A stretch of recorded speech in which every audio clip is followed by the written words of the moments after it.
Chapter 15. I want to get there. We all have aspirations and dreams to be somewhere better.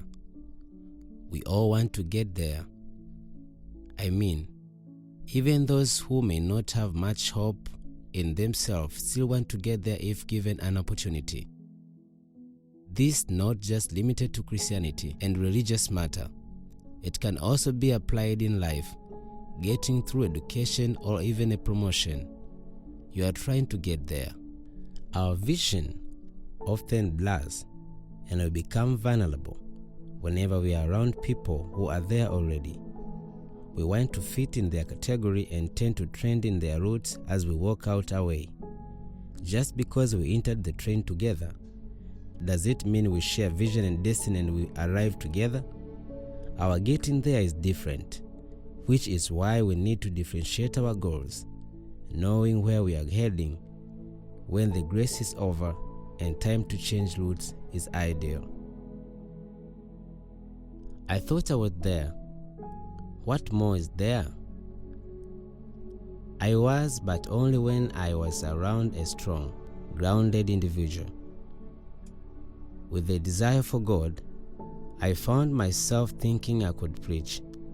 It is so powerful being in fellowship. It brings out the you that you never thought was in you. As I write this, I am still not there yet.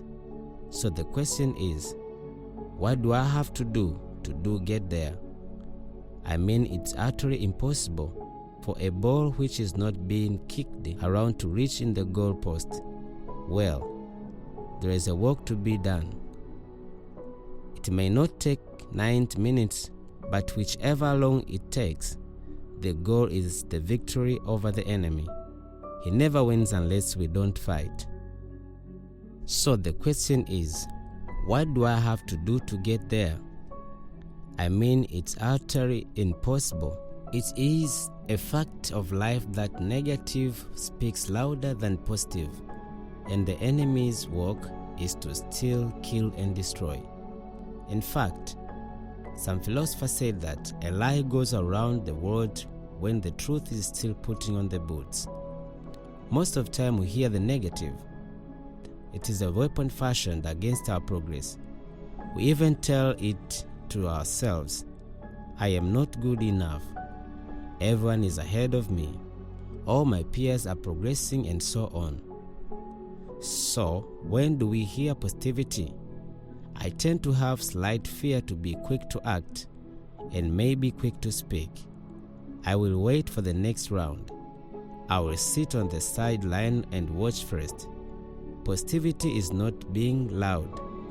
Be quick to listen, slow to speak, and slow to become angry. What does that mean? Silent but aware. Miriam Kimani.